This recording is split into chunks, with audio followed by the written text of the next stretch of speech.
I get the chance to speak to a lot of property investors all the time, and I think I know how many of them tick. Often it's at a seminar that I meet them, and they leave so full of excitement and determination, ready to go and get started straight away. You might identify with this. Most likely you've been to a seminar or read a great property investing book and started planning what to do next.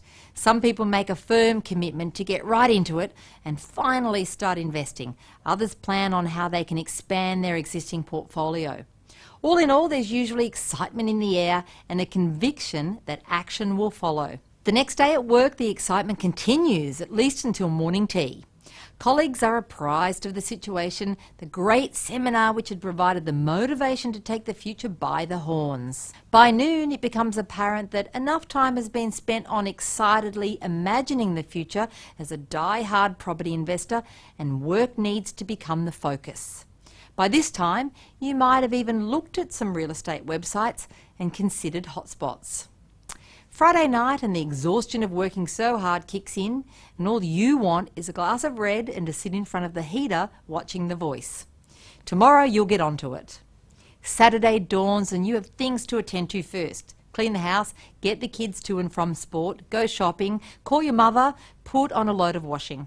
By afternoon you haven't stopped, so it's time to sit for a little bit. You'll switch on the computer later and get started on the big dream of owning a swag of investment properties. There's plenty of time. You can even start tomorrow. Sunday arrives and, well, it's Sunday and it's your only real day off, so you're not even going to go near the computer. Instead, you read the paper. There's news that interest rates might rise and that the property market looks set to be affected. That's okay, it's only one report, but probably lucky that you haven't done too much work yet. Monday morning and someone inquires whether you've bought a property yet, referring to that latest news. When you say no, I was busy on the weekend, they say maybe that's a good thing. None of the agents have gotten back to you about your inquiries anyway. It just shows how hard this whole thing's going to be if you can't even trust those in the industry. The ball is now in their court anyway. What can you do but wait until they phone you? Deep inside your mind, that little voice, the one you call reason, but which in fact is called roadblock, comforts you with comments like, you're not really ready yet, and it's a big step, and you're not really equipped, you should wait until you know more, and I could lose big time here, so I really should wait until the news is better, the property market is booming, I have more money, pigs fly, hell freezes over. Yes, that feels better. You've made a decision and you're sticking to it. Until next year, when you go to a seminar again and you get fired up again, only by then you also kick yourself for not taking action sooner, because you can see the bargains that you've missed and the people who went home after the seminar and, tired as they were, got on the internet that night and found their first or next property. And despite being busy, tired, overworked, killed themselves making it happen because they didn't want to be in your position next year. Does this sound like you?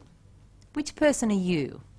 Are you the person who, despite an impossible workload, too many commitments, lack of knowledge and the uncertainty which still exists, decides that now's the time and you'll not stop until you own a property?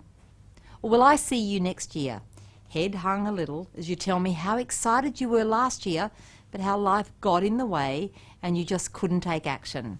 The time wasn't right. The planets just didn't align.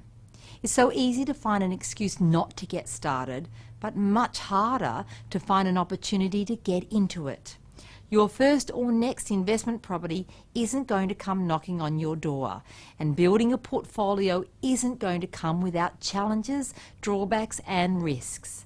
But retirement will be on your doorstep in the blink of an eye, and by then it will be too late. So what are you going to be doing this Saturday? I know you'd love to buy an investment property, but finding the time to do it the right way is almost impossible. That's why we created Property Match. Born from 25 years of Australia-wide investing experience, Property Match uses multiple data points and machine learning to match you with the property most suited to your circumstances. Get back to what you want to do with your spare time and let your next investment property find you. Head to mypropertymatch.com.au to find out more.